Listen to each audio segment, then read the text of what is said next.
I'd like to sincerely welcome you to the Congress Hall of the Hilton. At this moment, I'd like us to begin proceedings by starting with the national anthem. Please rise.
Almighty God, Creator and Ruler of heaven and earth, we beseech Thee to inspire and guide all our counsels and actions so that we may always walk in the path of justice, love, and charity to one another.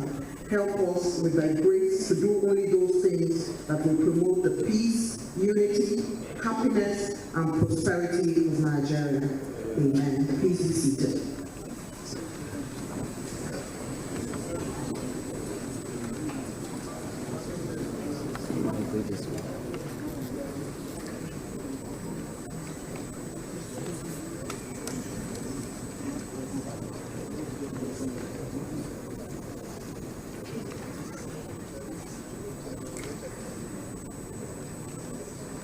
Your Excellency, the Speaker of the House of Representatives, Right Honourable Tajudeen Abbas.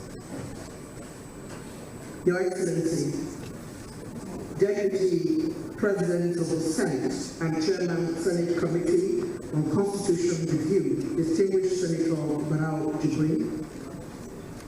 Your Excellency, Deputy Speaker and Committee Chair of the Constitution Review Committee, Right Honourable Benjamin Kali. Excellency, Secretary to the Government of the Federation, Distinguished Senator George Akume, duly represented. Excellency, Chairman of the Nigeria Governors Forum, and other members of the Governors Forum, committee members and other honourable members, Chairman and members of the Conference of Speakers of State Legislatures of Nigeria, all former speakers here present, and other members of the House of Representatives, members of the diplomatic corps, and I specifically welcome the British High Commissioner to Nigeria, Mr. Richard Montgomery, heads of international organizations and development partners, with special reference to the Executive Director of Policy and Legal Advocacy Center, Mr. Clem Nwanko, and the UK International Development, our esteemed traditional rulers, members of the Fourth Estate of the Realm, distinguished ladies and gentlemen. It is a beautiful day in the nation's capital, Abuja, today, and we're gathered here for our nation, Nigeria, whose citizens must continue to remain the priority of all leadership of our much-beloved nation. Welcome to a day such as this, on the occasion of the inauguration and citizens' engagement of the House of Representatives Committee on the review of the Constitution of the Federal Republic of Nigeria, 1999, as amended. My name is Eugenia Abu. I'm a multimedia strategy expert and a broadcaster. And I'm working today with a man I like to call the voice, the one and only Mr. Andy Gabriel. Andy, take a bow. Let's hear a round of applause for Andy who's working with me today. And then the call to action by the Excellency's Committee on Constitution Review. Quote, our Constitution is not merely a legal document. It is the foundation upon which our democracy rests, the guardian of our rights and freedoms, and the blueprint of our collective aspirations. Yet, as we confront the realities of the 21st century, it is evident that our Constitution is in need of reform to meet the evolving needs and challenges of our society. Unquote. It's time for dialogue, for consultation, for change, for participation in the reform process, for engagement with the reform process, and to promote the unity and inclusivity of every citizen of this nation. We want therefore work tirelessly to realize the promise of Nigeria, of the people, by the people, and for the people. And there is in your program a place where the Constitution Review Committee will receive and respond to your constitutional concerns, and you must check out that website. Having brought to you the call to action of this esteemed committee that tells us how it is important for Nigeria to continue to evolve and for us to continue to engage in this process, please permit me to take a moment to present a kaleidoscope of quotes that are important. Our Constitution is a ray of hope. H for harmony, O for opportunity, P for people's participation, and E for equality. Narendra Modi, Prime Minister India. The glory of justice and the majesty of law are created not just by the Constitution, nor by the courts, nor by the officers of the law, nor by the lawyers, but by the men and women who constitute our society, who are the protectors of law and are themselves protected by law. Robert Kennedy. On that note, I'd like to invite Andy to let us into how proceedings are going this morning, and who is speaking first. Andy, you've got the floor.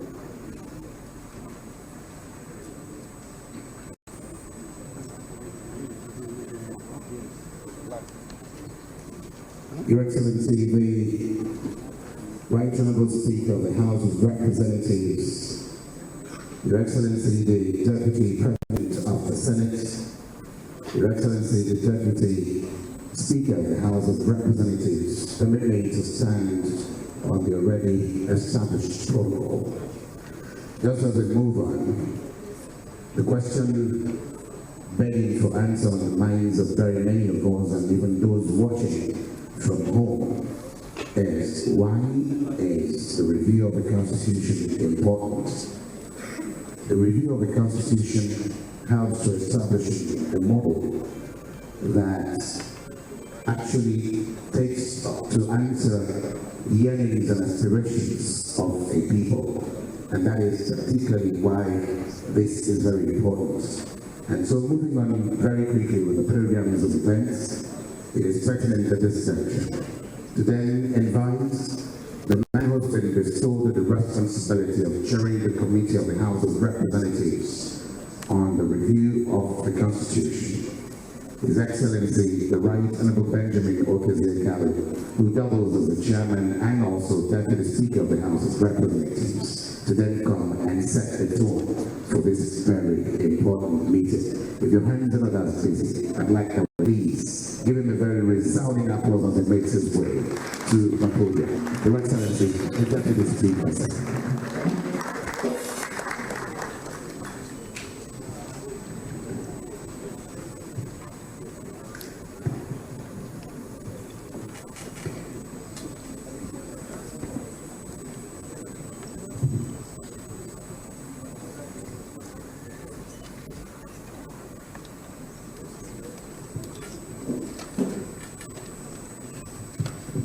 Your Excellency, the Speaker of the House of Representatives, my boss, my brother, my friend, Your Excellency, the Deputy President of the Senate,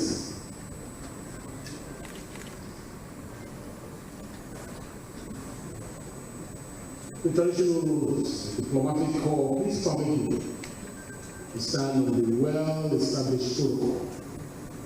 Our very own Jimmy Abu, who did a good job just a few minutes ago.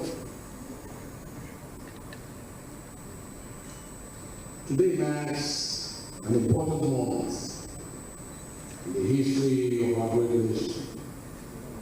As we convene for the inauguration and citizen engagement of the House of Representatives Committee on the Review of the Constitution of the Federal Republic of Nigeria, 1999 as amended.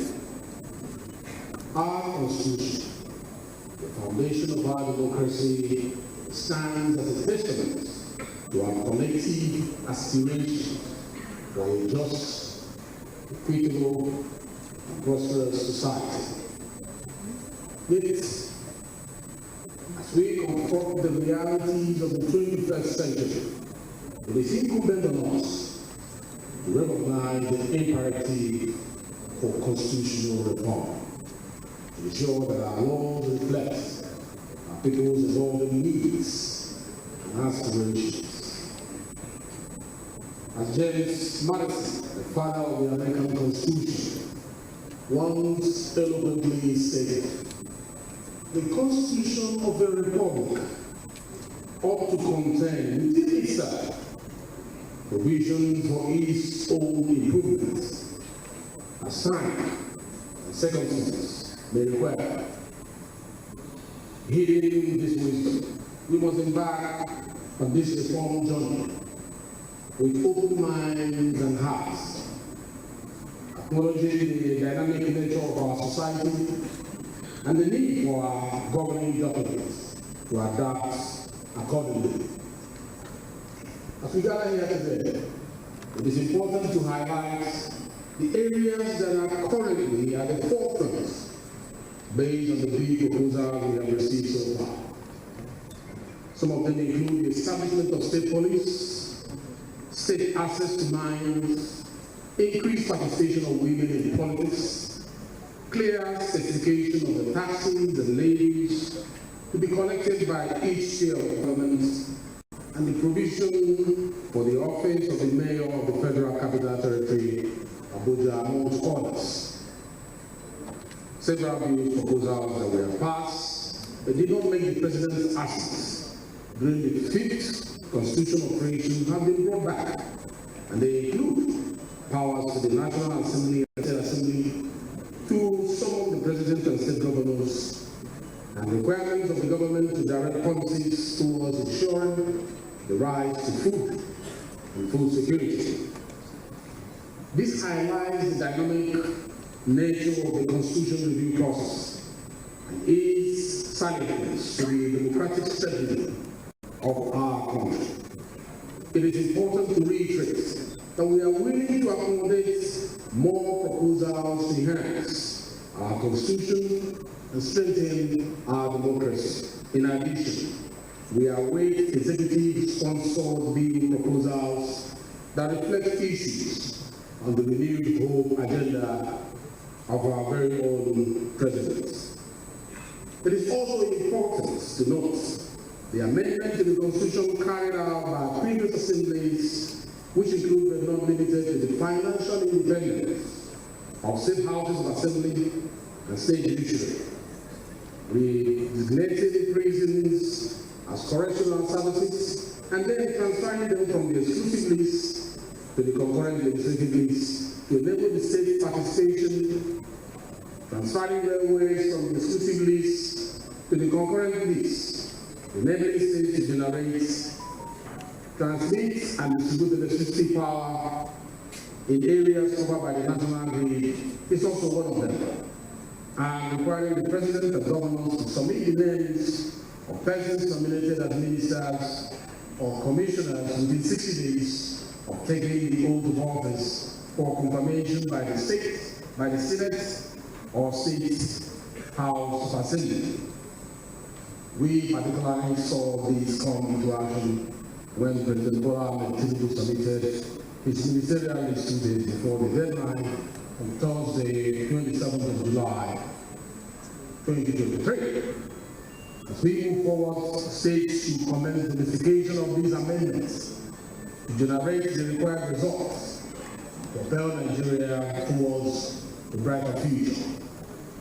Thus, the call to action is clear, and the pathway forward is illuminated by the principles of dialogue, principles of advocacy, principles of participation, principles of unity and inclusivity.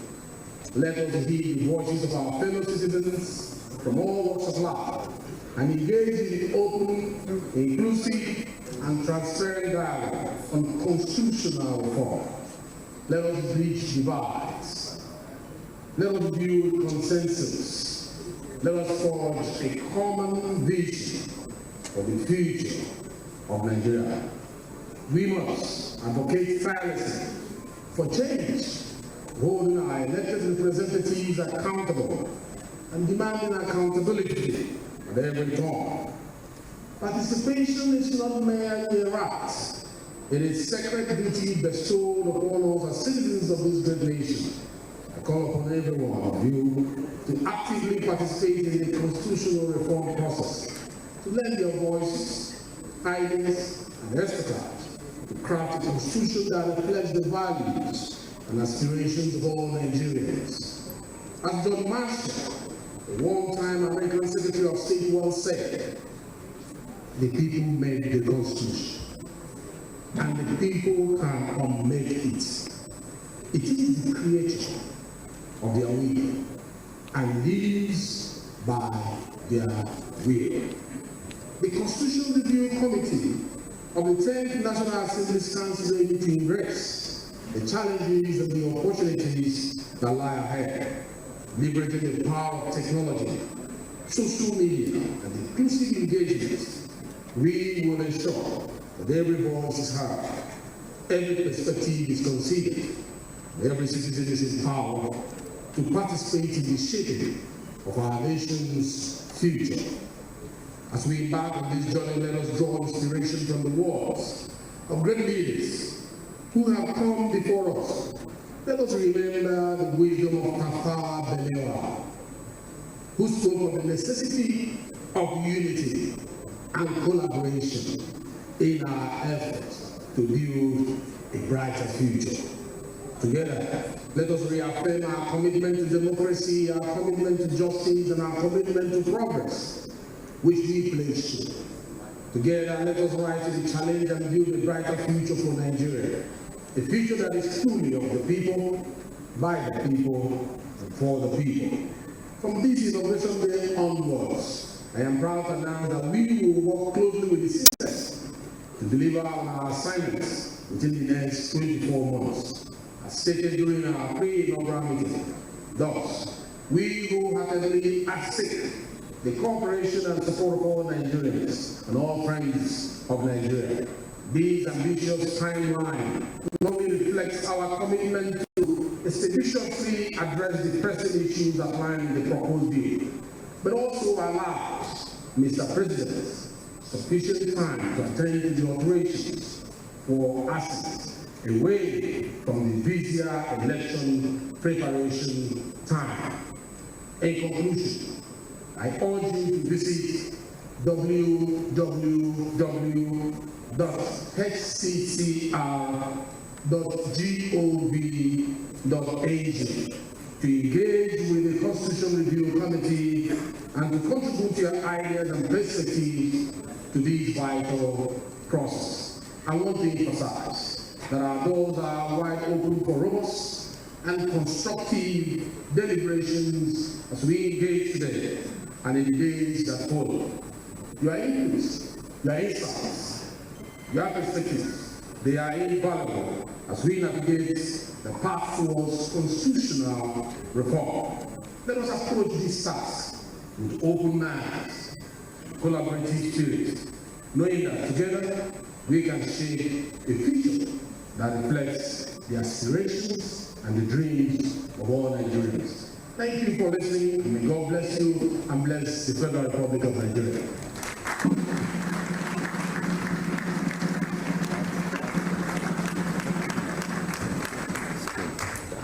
Another resounding applause for the Deputy Speaker who chairs the House Committee on Constitution Review. Thank you very much. I'd like to just mention that the Inspector General of Police, Kayode Egbeto, is here with us in flesh and blood. Can we please welcome him with a resounding applause? Just as we also recognize beloved Honorable Justice Oseni Yusuf, the FCT Chief Judge, who's standing in here for my Lord, the Chief Justice of the Federation, Justice Kayode Ariwola, GCOA. Please a warm round of applause for him. We also have standing in for the INEC Chairman, Mrs. May Akbamuchi, who would like to welcome you. She is a commissioner with INEC. Thank you very much. After these recognitions, the tone setting has begun, and it is now time for the documentary, Nigeria's constitutional reforms to join the triumphs, the gaps. Please let's watch. Every nation has a constitution or legal framework governing leadership powers, entity responsibilities, and citizens' rights. Nigeria, like others, underwent constitutional changes before gaining independence in 1960.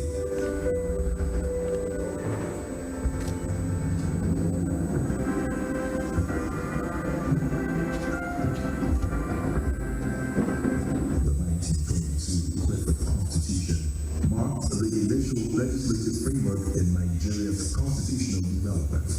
The law, which limited elected representation, was introduced through the establishment of a legislative council, featuring a mix of appointed and elected members, along with strict limitations on voting and eligibility for candidacy. In 1946, the Richards Constitution was introduced. Basically, the federal system of government was established with three regions: the northern, western, and eastern regions. The demand for a more representative government structure led to the creation of the Masterson Constitution in 1951, where the British government increased the number of elected African representatives, even though significant powers remained with the British-controlled central government. Next was the 1954 Littleton Constitution, whose provision increased the powers of the regions and granted them more autonomy, which constitutes a House of Representatives and a Senate. Finally, in 1960, the country achieved independence through the Independence Constitution, which provided the framework for Nigeria's government as a sovereign nation. The 1963 Republican Constitution, drafted with optimism and determination, emerged from the Constitutional Conference in Lagos. The law became effective on October 1st, 1963. Despite some progress, constitutional gaps persisted: fewer intentions, over-representation, regional autonomy, and central regional power balance, ethnic and political rent peaks. In 1966, the military seized power, ending the First Republic. Subsequent coups ensued until General Olusegun Obasanjo advocated for civilian rule. In September 1975, Obasanjo convened a 49-member Constituent Assembly to amend the 1963 Constitution, resulting in the 1979 Federal Constitution drafting and proclamation. Specifically, it established a presidential system, consolidating the roles of head of state and head of government under an executive president. Additionally, it instituted a multi-party system, mandating parties to register in 2/3 of states, with each state to contribute at least one cabinet member. The Constitution gave birth to the civilian government of President Sheikh Shagari.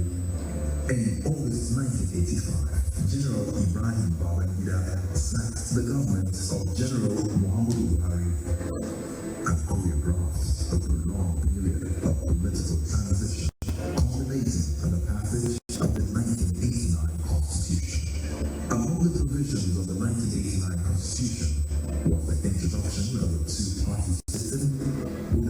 electoral amendments that discarded the secret ballot system for an option A4 system of voting. Through a national election contested by two political parties, an elected National Assembly existed. In 1999, the country reverted to civilian rule for the first time in over a decade, and a new constitution was imminent. The constitution reversed the two-party system, restoring multi-party democracy. Again, the 1999 constitution provided for a full-time legislature, while recognizing the local government areas as the third-tier government. It, however, provided them with limited autonomy. By the provisions of the 1999 constitution, what many people, including those who are educated, right, do not understand that constitutional amendment only emanates from the National Assembly, but it does not. And we've seen very beautiful where National Assembly has proposed and passed, but it was truncated by the houses of Assembly. Maybe to take away the constitution required a lot more consensus than was done by Nigeria.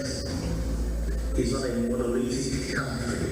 The diversity remains strong even to date, and so efforts to or even proposals to amend the constitution have always faced the challenge of struggle between the different component parts of the country, and sometimes gets contentious. A document that seeks to regulate the organs of state and create rights for citizens typically being not perfect, and that it will require alteration now and then.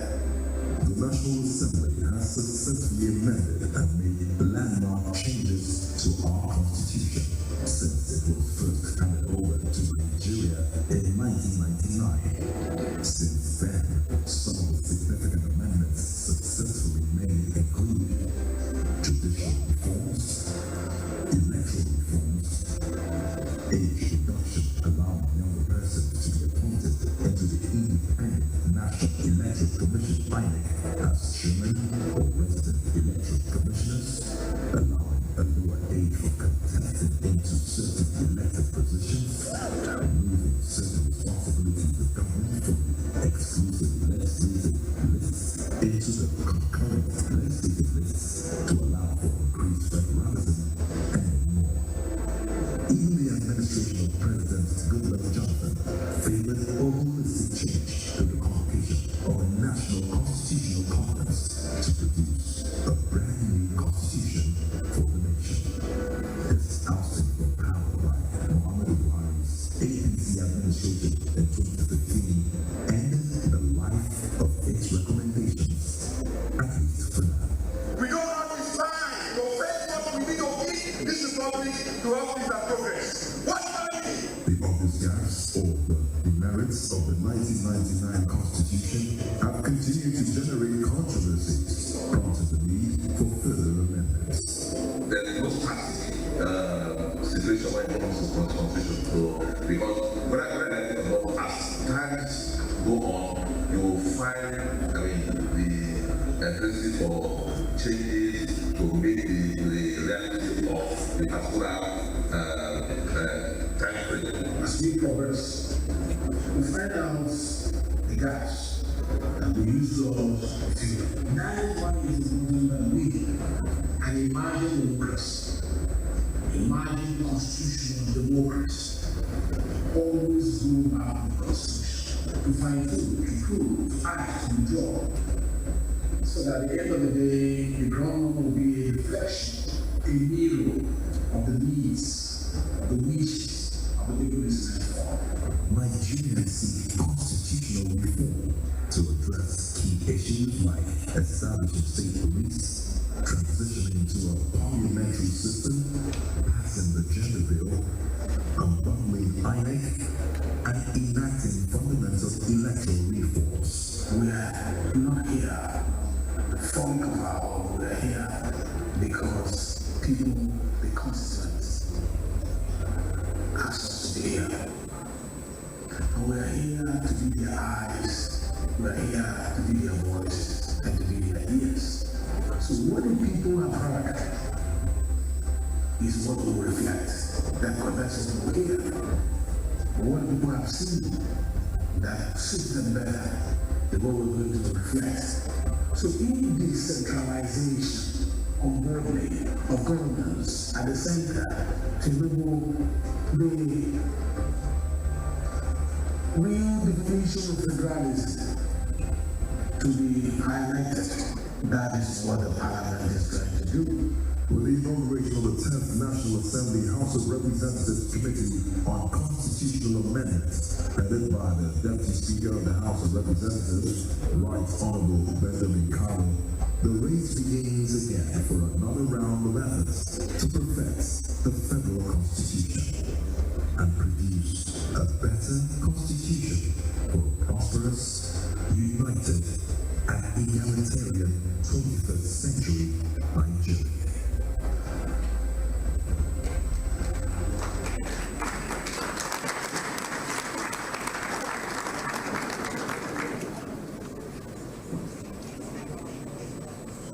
Excellencies, distinguished ladies and gentlemen, a documentary worth every minute of its 15 minutes, showing to us what is possible, what is to be done, and how we should engage. Your Excellencies, we do have, as you're aware, speakers from across the country of state houses of assembly, and we have Aribasoye Adoyi, Speaker Ekiti, has joined us. We thank you for coming. We have Chibudo S. Ahmed, Clerk, House of Representatives, Kogi State, who is here with us. Right Honorable Udeme Otong, Speaker Akwa Ibom, and the APC National Chairman is represented today by the National Secretary, Senator Dr. Ajibola Bashiru. We also are aware that we have the global diaspora represented here with us. As we heard earlier in the speech of the Right Honorable Deputy Speaker of the House of Representatives, our Constitution should strengthen our democracy. Let us forge a common vision for the future of Nigeria. These are words that are on marble, and they are pretty critical to the work that is at hand. But before we go into discussions and before we begin to engage, and the Right Honorable Deputy Speaker has given us the site where we should go to, and that site has been well mentioned by him. Let me quickly say that it's important to me that women are represented everywhere that we are. So I'd like to greet and salute Honorable Onaluka, who is here with us. It's good to see you. Welcome. She is the Deputy Majority Whip. Welcome. At this point, it is important for us to call on someone whose intellectual ability galvanizes the very essence of this inauguration committee today. And we would like to hear goodwill messages, and I'd like to invite my brother and friend, Executive Director of Policy and Legal Advocacy Center, PLAC, Mr. Clement Nwanko Esquire, who is making his way to the podium, and I ask you to encourage him in the long walk. Thank you very much. Thanks a lot, Regina. Your Excellencies, Speaker, the Deputy Speaker, the Deputy Senate President, the Deputy Speaker, distinguished Senators, Honorable Members, Your Excellency, the British High Commissioner, members of the diplomatic community. I guess I'll have to stop here with the protocols, but really to say that I'm especially delighted to have been invited to give a goodwill message on this occasion. I would like to congratulate the House of Representatives, indeed the National Assembly. I do see the Deputy Senate President who chairs the committee in the Senate. Your Excellency, we will continue to work together. But really to say that the National Assembly has clearly shown by this event and hopefully in the coming months and as we go ahead, that there will be an inclusive participatory process, and the presence of society groups here in this room is quite good evidence of it. The National Assembly has incrementally amended and altered the Constitution since 2010, and several landmark alterations to the Constitution have happened. These are very important and sit against the context of lots of Nigerians who question how this Constitution came about. But we do know that there is a National Assembly, there are state legislatures, there is a government, and what is prescribed in the Constitution is a procedure to alter the Constitution. And the National Assembly has been doing this since 2010, making very critical amendments in various areas that His Excellency the Deputy Speaker has already outlined.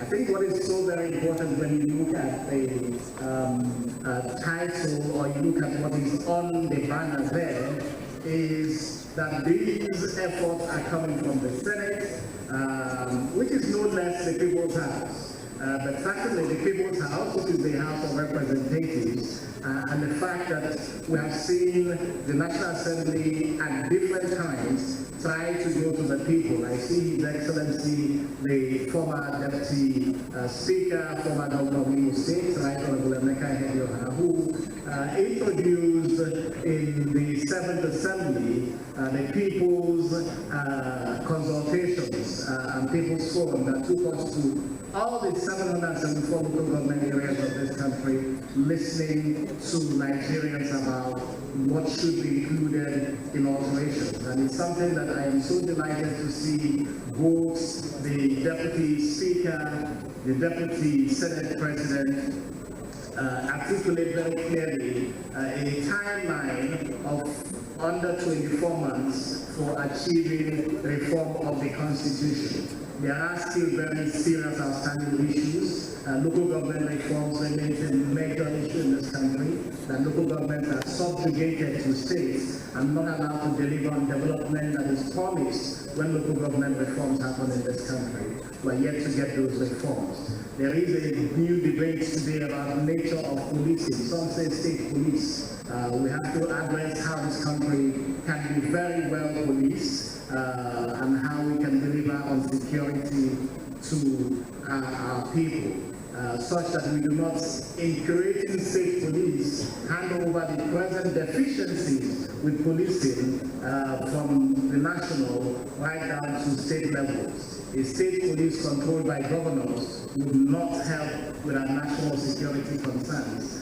They could in fact endanger human rights if we do not clearly define the nature of policing that we are discussing when we talk of state police. There are still outstanding other issues, devolution of powers, electoral reform, and our sister engineer who talked about women. The special seat for women bill, Your Excellencies, are still pending in the National Assembly. We cannot have a situation where we have just about 16 or 13 women in the House of Representatives and only 4 senators. This is not speaking well of Nigeria at all.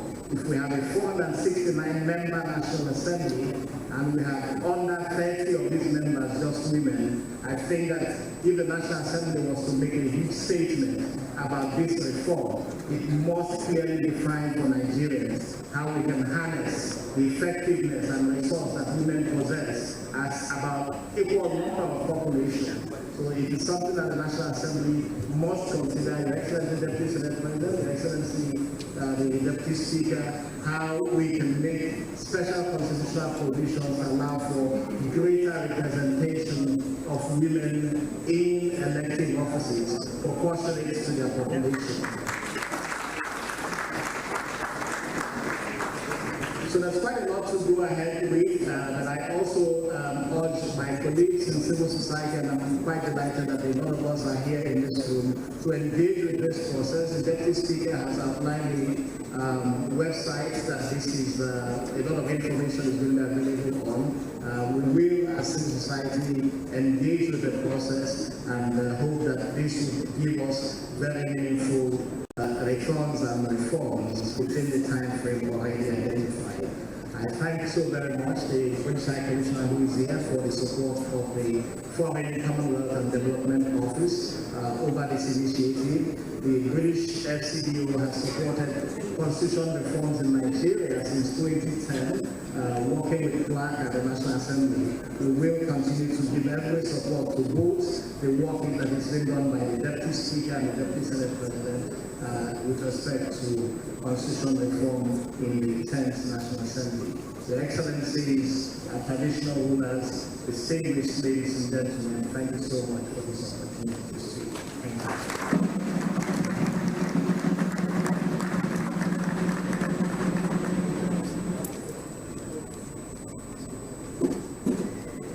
Excellencies, distinguished ladies and gentlemen, Clement Nwako, as always, has unpacked some of the issues that needs to be critically looked at